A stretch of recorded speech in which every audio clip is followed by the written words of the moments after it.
안녕하십니까. 베트남 국적으로 무엇이든 물어보세요. 최경호입니다. 이번에는 한국과 베트남의 양국에 다 혼인신고를 하시고 신부님 한국어 교육도 끝나고 이제 마지막 단계인 F6-1 신부님 결혼비자 신청을 하는데 그 결혼비자 신청 만드는 방법에 대하여 서류 샘플을 보면서 하나하나 어떻게 만드는지 알아보도록 하겠습니다.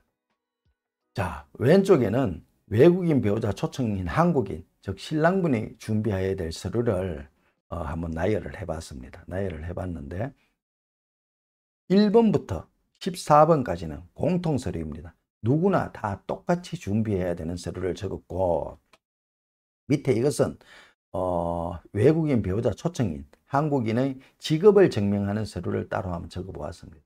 그 다음에 오른쪽에는 신청인 베트남인 신부님이죠. 신부님이 준비해야 될 서류를 하나하나 적어보았습니다. 그러면 한국인 신랑분의 서류를 한번 알아보겠습니다. 1번 교제경위서, 2번 소개경위서, 3번 외국인 배우자 초청장, 이런 식으로 하나 내려가면서 샘플을 보면서 설명을 드리도록 하겠습니다. 첫째, 교제경위서. 교제경위서는요, 특별한 양식이 없습니다. 그냥 A4 용지에다가 교제경위서 적으시고 성명 홍길동, 주소 개미군 만지면 터지리 적으시고 언제 누가 나에게 누구를 소개해서 어떻게 교제를 하다가 지금 이렇게 비자 신청하기까지 하게 되었습니다 라고 육하 원칙에 의거하여 간단 명료하게 적으시면 됩니다. 너무 길게 적으시면요 비자 심사하시는 분이 보기 힘들죠. 그 다음에 적으실 때 삐뚤삐뚤하게 막 이 볼펜으로 참 보기 어려울 정도로 악필로 적으시면 안 되고요. 그러려면 차라리 타이핑을 쳐서 깔끔하게 적으시는 게 제일 좋습니다. 그래서 육하 원칙에 의하여 간단 명료하게 적으시고요. 날짜 적으시고 그 다음에 신랑분 이름 적으시고 도장 찍으시면 됩니다. 그러면 교제경위서가 완성이 되죠. 그런데 이 교제경위서를 제출할 때 반드시 같이 제출해야 되는 게 있습니다. 그게 뭐냐면은 결혼식 사진, 교제 사진, 가족 사진 또는 신랑 신부 함께 여행하면서 찍은 사진 6장에서 한 10장 정도를 첨부하시고요. 그 다음에 신부님과 처음 만나서 지금 비자 신청할 때까지 두 분이 카톡이든 잘로든 페이스북이든 뭘로든 간에 하트도 보내고 사랑한다, 보고 싶다, 밥 먹었느냐, 공부 열심히 했느냐, 뭐 우리 언제 만나느냐 이런 걸 서로 SNS로 많이 주고받았을 겁니다. 그래서 우리는 처음 만나서부터 지금까지 우리는 이렇게 서로 사랑을 만들어 갔으며 이런 식으로 카톡을 주고받고 연락을 하였습니다 하는 걸 증명하기 위하여 이걸 프린트를 하셔야 됩니다. 그러니까 요거 프린트한 거 하고 사진하고 교제경위서를 합하여 제출하시면 교제경위서가 완성이 됩니다. 두 번째, 소개경위서. 소개경위서 역시 마찬가지로 특별한 양식이 없습니다. A4 용지에 소개경위서 적으시고 이름 적고 주소 적고 이건 역시 육하 원칙에 의거하여 내가 언제 누구에게 어떻게 소개해 주었습니다 하고 간단 명료하게 적으시면 됩니다. 그 다음에 개인이 소개하신 경우에는요 소개경위서 적으시고 그 다음에 혼인관계증명서, 이 혼인관계증명서는 소개해 준 분의 혼인관계증명서입니다. 요거 적으시고 그 다음에 신분증 복사본 첨부하시면 소개경위서 완성입니다. 여기 적으시고 날짜 적고 소개하신 분 이름 적고 도장 찍고 그 다음에 소개경위서, 혼인관계증명서, 신분증 복사 첨부하시면 소개경위서 완성이 되고요. 혹시라도 국제결혼 중개업 회사에서 소개를 하셨다면 회사 역시 소개경위서 적으시고 그 다음에 국제결혼 중개업 사업자 등록 증명원 첨부하시고 대표자 신분증 복사본 첨부하시고 대표자 이름 적고 도장 찍으시면 소개경위서 작성이 완성되겠습니다. 그래서 교제경위서와 소개경위서는 이렇게 해서 마무리가 되고요. 그 다음 외국인 배우자 초청장입니다. 외국인 배우자 초청장은 9페이지나 됩니다. 길죠. 이게 외국인 배우자 초청장입니다. 이게 9장인데요. 여기 외국인 배우자 초청장 안에는 뭐 언제 결혼을 하였는지, 소개자가 누군지, 언제 한국에 혼인신고를 하였는지, 그 다음에 한국의 가족관계는 어떻게 되는지, 이 결혼에 대해 모르는 사람이 있는지, 그 다음에 직업은 뭔지, 소득은 얼마인지, 동거인은 누군지, 국제결혼 안내 프로그램 번호는 뭔지 다 여기 적도록 되어 있습니다. 그러면 여기 들어가셔가지고 하나하나 천천히 살펴보시면서 적어 나가시면 적으실 수가 있습니다. 여기 보면은 3-2로 가세요. 4-3으로 가세요.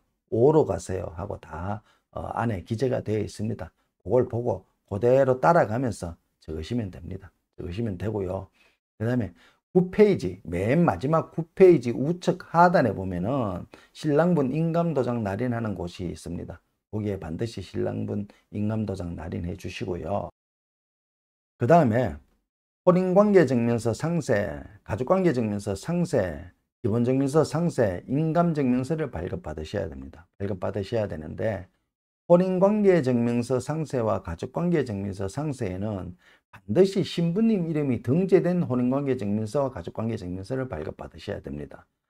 신부님 이름이 등재가 됐다는 것은 한국에 혼인신고가 됐다는 말이겠죠. 그죠? 그러니까 당연히 혼인신고가 된 혼인관계증명서와 가족관계증명서 발급받으시고 기본증명서, 인감증명서 발급받으시면 됩니다. 그 다음에 신혼보증서, 요게 신혼보증서 샘플입니다. 여기에 보면은 1번 피보증 외국인, 신부님이죠. 그죠? 여기에 신부님 성 적으시고 신부님 이름 적으시고 여자의 동그라미 하시고 생년월일, 국적, 여권번호, 신부님 전화번호 적으시고 여기에 대한민국 주소는 신랑분 주소 적으시면 됩니다. 그 다음에 체류 목적은 방문, 동거 또는 결혼이라고 적으시면 되고요. 그 다음에 여기 보면 2번 신혼보증인, 이건 신랑입니다. 신랑 거요 그대로 적으시면 됩니다. 적으시면 되고 보증기간은 2년이라고 적으시는 게 제일 무난합니다. 보증기간은 2년이라고 적으시고요. 그 다음에 서류 작성하는 날짜 적으시고 신랑 이름 적고 신랑 인감도장 날인하시면 신혼보증서 작성이 끝납니다. 그 다음에 국제결혼 안내 프로그램이 있었죠. 네이버나 다음에 들어가셔가지고요. 사회통합정보망이라고 치면은 요 주소가 나올 겁니다. 요 주소. go.kr까지 요 주소가 나올 겁니다. 나오면 여기에 들어가셔가지고요. 국제결혼 안내 프로그램 신청 예약을 하시고 그 예약된 날짜에 가셔가지고 4시간 교육을 받으시면은요. 요런 국제결혼 안내 프로그램 이수정이라는 이수정을 하나 내줍니다. 이게 굉장히 중요한 게 이게 없으면 비자 신청이 안 됩니다. 그 다음에 여기 이수번호라는 게 있는데요. 이 이수번호를 앞에서 설명드린 9쪽짜리 외국인 배우자 초청장에 반드시 기재하도록 되어 있습니다. 그 다음에 이 국제결혼 안내 프로그램 이수정의 유효기간은 5년입니다. 5년인데 이거는 딱 평생에 한 번만 발급받으십시오. 딱 평생에 한 번만 발급받으시는 게 제일 좋습니다. 2번 발급받으시면 힘듭니다. 그 다음에 건강진단서. 건강진단서는요. 공무원 채용 기준에 준하는 건강검진에 성병, 에이즈, 정신병 반드시 추가입니다. 이게 건강검진서 샘플인데요. 한국의 종합병원이나 대학병원이나 의료원 이쪽으로 가셔가지고 여기 보면 국제결혼이라고 있죠. 그쪽으로 가셔가지고 국제결혼용 건강검진서 받으러 왔습니다 하면 알아서 해줍니다. 그럼 건강검진서 받으시고 반드시 확인해 보셔야 되는 게 이 빨간 테두리 안에 보시면 정신질환, 정신병이죠. 혈청검사, 매독, 성병이죠. 후천성 면역결핍증, AIDS, 에이즈죠. 이 세 개가 반드시 있어야 됩니다. 정신병, 성병, 에이즈. 이 검사 항목이 반드시 있어야 되고 세 개 중에 하나라도 빠지게 되면 사용할 수 없고 이 건강검진서의 유효기간은 6개월입니다. 6개월이 경과하면 건강검진을 받으셔야 됩니다. 그 다음에 주거입증입니다. 주거입증은 신부님이 한국에 입국하여 신랑분과 함께 거주할 공간을 입증하는 것인 만큼 반드시 입증을 하셔야 되고 그 입증의 방법으로는 주민등록 등본, 그 다음에 현재 거주하는 곳의 등기부 등본, 그 다음에 임대주택에 거주를 하신다면 임대차 계약서 복사본 요 3개를 제출을 하시면 되는데 요 3곳의 주소가 반드시 동일하여야 됩니다. 틀리면 안 되겠죠. 그죠? 다음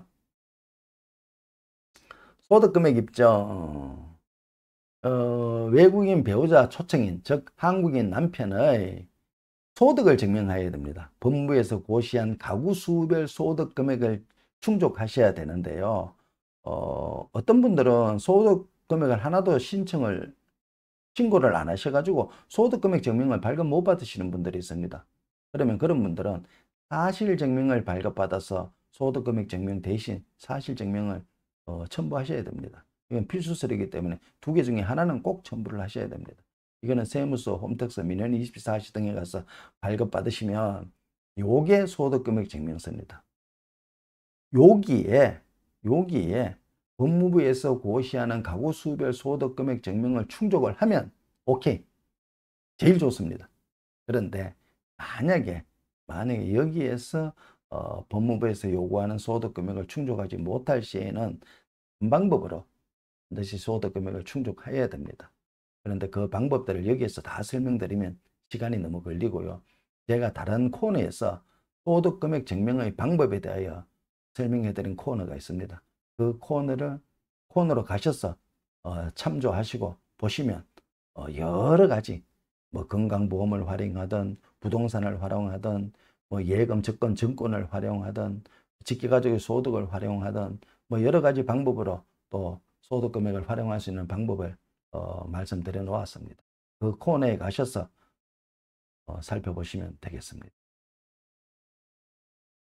그 다음에 본인 신용정보조회서, 이것도 필수 서류입니다. 인터넷 www.creditforu.or.kr에 들어가셔서 발급받으시면 이런 서류를 발급받으실 수 있을 겁니다. 이게 본인 신용정보조회서인데, 근데 이상한 게 어떤 분들은 본인 신용정보조회서는 정보조회서인데 이상한 양식을 보내오시는 분들이 계십니다. 그거 안 됩니다. 꼭 요 양식이어야만 됩니다. 요 양식의 본인 신용정보조회서를 발급받아서 첨부하셔야 됩니다. 그리고 건강보험 득실 확인서와 건강보험 납부 내역서 1년치를 첨부하시면 1번부터 14번까지의 공통서류는 다 준비하시게 되는 겁니다. 그 다음에 본인의 직업을 증명하는데요. 회사원은 재직증명서하고 근무회사 사업자 증명원 첨부하시면 회사원으로 증명이 가능하죠.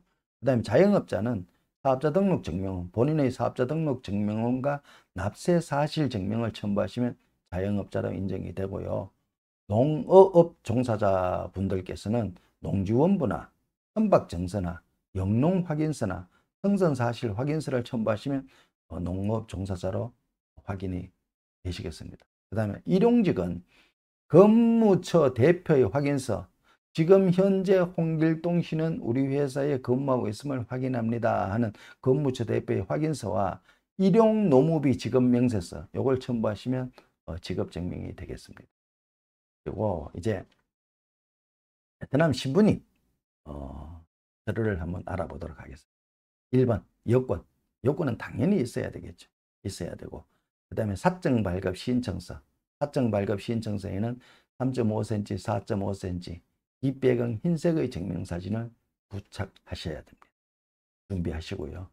그 다음에 한국어 의사소통 입증서류, 입증서류는 토픽 1급 이상이거나 아니면 세종학당이나 아니면 한국어 교육원 이수증이 필요합니다. 아니면 대학교에서 한국어 학위 증명서를 받으셨거나 상대방 국가에서 1년 이상 거주 사실을 입증을 하고 두 분이 교제 사실을 입증할 수 있으면 한국어 능력 의사소통 입증 서류는 면제가 됩니다. 그런데 여기서요, 지금이 10월 달이잖아요. 법무부에서 이번에 법을 바꿨습니다. 올 12월, 2023년 12월까지는요, 호치민 쪽에 보면은 아세퍼하고 그 다음에 이민재단, 베트남에서는 여성동맹이죠. 여기에서 120시간 교육을 이수를 하고 시험을 쳐서 60점 이상 받으면 이수증을 받습니다. 그러면 그걸로 갖고 비자 신청을 했습니다. 한국어 능력 증명, 의사소통 입증 서류로 그 서류를 사용하고 대부분 지금까지 다 모든 신부들이 거기에 교육을 받고 비자 신청을 했습니다. 그런데 이번에 법무부에서 법을 바꿨습니다. 기존의 신부들이 교육받던 아세퍼와 이민재단, 베트남에서는 여성동맹, 여기에서 교육받고 받는 이수증을 법무부에서 인정을 하지 않겠다라고 했습니다. 2023년 12월 말까지 받은 것만 인정을 하고 2024년 1월부터는 토픽이나 세종학당이나 한국어 교육원 이수증만 인정을 하겠다. 한국어 학위증명서, 이건 당연히 인정이 되는 거고요. 토픽, 세종학당, 한국어 교육원, 한국어 학위증명서, 요것만 인정을 하겠다고 했습니다. 그래서 앞으로 아마 많은 문제가 발생할 것 같습니다. 여기에 대해서 더 자세한 말씀을 드리고 싶지만 여기에서 다 말씀드리기에는 시간이 너무 소요가 됩니다. 어쨌든 앞으로 많은 문제가 발생하고요.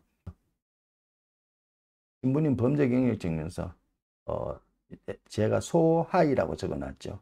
2번이라는 말입니다. 베트남 말로 2번이라는 말인데, 베트남 범죄 경력 증명서는 1번, 2번이 있습니다. 그런데 비자 신청할 때는 2번 범죄 경력 증명서를 발급받으시면 되고요.